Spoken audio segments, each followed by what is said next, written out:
Psaume 34, le verset 20. Le malheur atteint souvent le juste, mais l'Éternel l'en délivre toujours. Oui, le malheur atteint souvent. Souvent, la Bible dit souvent. Donc, le malheur peut être fréquent dans la vie d'un homme qui est juste. Donc, nous voyons par cela que le malheur peut être fréquent dans la vie d'un homme qui est juste. Le malheur atteint souvent le juste. Si vous voulez, vous pouvez souligner souvent le juste dans votre Bible. Nous voyons que beaucoup disent que mais si Dieu existe, pourquoi ceci arrive, pourquoi cela arrive? Les maladies, les persécutions, les détresses, les angoisses, tout ce que nous traversons, les tribulations, sont tous regroupés dans le mot malheur. Dans le mot malheur. Donc ainsi, le malheur atteint souvent le juste, mais l'Éternel en délivre toujours. Donc l'Éternel fait quoi? Il délivre toujours le juste de son malheur. L'Éternel n'abandonne jamais le juste dans son malheur. L'Éternel l'en délivre toujours. Et quand nous prenons l'exemple de Job, Job a subi tant de persécutions, Job a subi de tribulations, et Job a passé par des angoisses, il a passé par des détresses, mais Dieu ne l'a pas abandonné dans ces angoisses, dans ces détresses, dans ces persécutions, dans tout malheur qu'il a passé. Tout au contraire, par finir, Dieu l'a délivré. Dieu l'a délivré. Et quand nous lisons Job, le dernier chapitre nous dit que Dieu a donné à Job plus que ce qu'il possédait auparavant. Donc, il a été béni. Béni plus qu'auparavant ce qu'il possédait. Donc, le malheur atteint souvent le juste, mais l'Éternel l'en délivre toujours. Le malheur qui atteint souvent le juste sont souvent des épreuves de foi, des épreuves spirituelles pour voir comment le juste a la foi, met sa foi en Jésus-Christ, met sa foi dans le Dieu de son salut.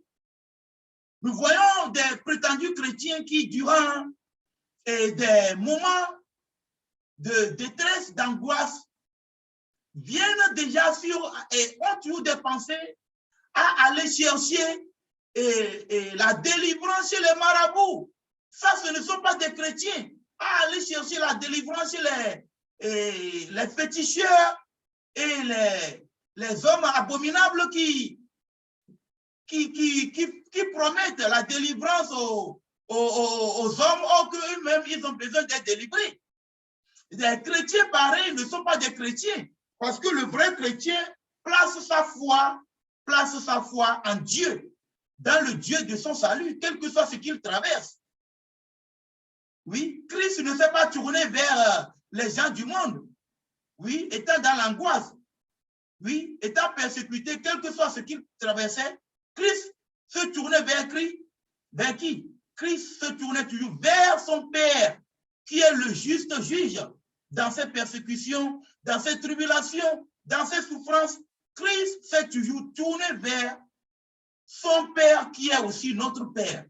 Donc le vrai chrétien, le croyant authentique, se tourne vers Dieu durant ses afflictions, durant ses détresses, durant les angoisses, durant les persécutions. Invoque-moi et je te répondrai. Invoque-moi, dit le Seigneur, invoque-moi et je te répondrai. Et je te montrerai de grandes choses cachées, des choses que tu ne connaissais pas. Donc, nous devons invoquer le Seigneur. Invoquer le Seigneur. Tout comme dans le livre de Actes où Paul a chassé l'esprit qui était dans cette dame, qui les suivait. Paul l'a chassé au nom du Seigneur Jésus-Christ. C'est au nom du Seigneur Jésus-Christ. Et tout comme nous pouvons le voir dans Psaume 34, toujours si nous sommes dans Psaume 34, au verset 7, la Bible nous enseigne ici dans Psaume 34, le verset 7, quand un malheureux crie, l'Éternel entend et il le sauve de toutes ses détresses. Quand un malheureux crie, le juste peut être un malheureux au moment où il se retrouve dans le malheur. Quand il crie, l'Éternel fait quoi? L'Éternel entend et il le délivre. Il entend et il le délivre. Nous enseigne la parole de Dieu ici. Et il le sauve de toute cette détresse. La Bible nous dit bien de toute cette détresse. Dieu ne le sauve pas seulement d'une partie de cette détresse, mais tout au contraire, Dieu le sauve entièrement de toute cette détresse. Tout comme nous avons vu comme dans le cas de Job, si vous avez déjà lu tout le livre de Job, que Job, sa vie a été restaurée de nouveau par Dieu. Et ceci, plus meilleur qu'auparavant. Dieu n'a pas abandonné Job dans cette détresse. Dieu a délivré totalement Job de toute cette détresse et a restauré sa vie. Donc, comme nous le voyons ici, il le sauve de toute cette détresse. Psaume 34, le verset 7. Et il le sauve de toute cette détresse. Le verset 8, Psaume 34 toujours. L'ange de l'Éternel campe autour de ceux qui le craignent et il les arrache au danger. Donc, l'ange de l'Éternel campe autour de qui? De ceux qui le craignent. Proverbe chapitre 1, le verset 7. La crainte de l'Éternel est le commencement de la sagesse, le commencement de la science. Donc, la crainte de l'Éternel nous procure le salut. La crainte de l'Éternel nous procure la délivrance. La crainte de l'Éternel nous procure la délivrance. Dieu connaît ceux qui le craignent. Il connaît ceux qui l'honorent, ceux qui le respectent. Et quand ils se retrouvent dans les détresses, qu'est-ce qui se passe? Dieu ne les abandonne pas. Dieu n'abandonne pas ses enfants dans les détresses, afin que le monde, l'ennemi s'en moque et dise, où est votre Dieu?